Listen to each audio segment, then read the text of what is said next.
Hello, I'm Pastor Bill from Open Door Baptist Church in Morehead City, and thanks for coming back for another word of encouragement.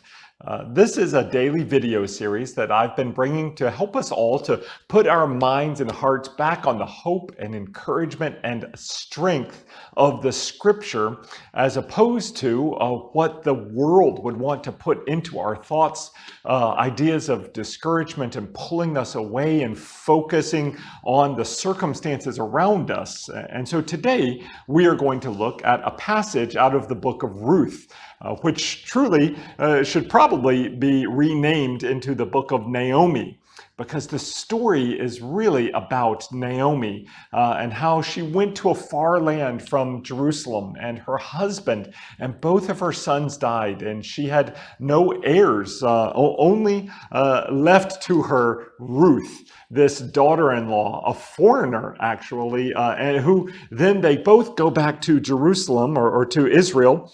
And when they are there, of course, Ruth meets Boaz, and Boaz is described with that great phrase as a kinsman redeemer. And at the end of this historical count of Ruth and Naomi and Boaz, we read this beginning in chapter 4, verse 13.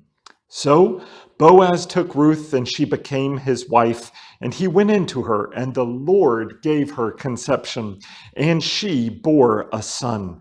Then all the women said to Naomi, "Blessed be the Lord, who has not left you this day without a redeemer, and may his name be renowned in all of Israel. He shall be to you a restorer of life and a nourisher of your old age. For your daughter-in-law, who loves you, who is more to you than 7 sons, has given birth to him." And then Naomi took the child and laid him on her lap and became his nurse. And the women of the neighborhood gave him a name, saying, "A son has been born to Naomi." They named him Obed. He was the father of Jesse, the father of David.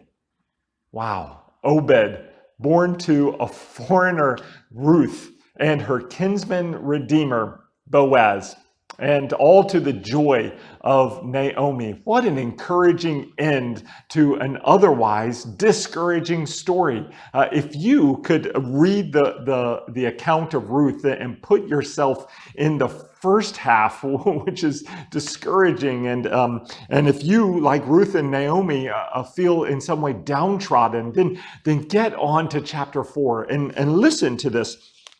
Listen to what the women who gather around Naomi say. They say that God has not left you this day without a redeemer. Now, of course, they were talking about Ruth's son, but isn't it interesting that Ruth's son becomes Obed, who is the father of Jesse, who is the father of David, who, of course, is the forefather of Jesus. This Obed, the women say, the Lord has not left you without a redeemer. May his name be renowned in all Israel, for he shall be a restorer of life to you. You know, that is what Jesus is for you. This is like a forerunner of Jesus. This is a type, a picture of the Jesus, the Redeemer to come. Will you take encouragement and hope in this today? See your Redeemer, your kinsman Redeemer. He is a restorer of life to you. Oh, blessed be the name of the Lord. He has not left you without a Redeemer.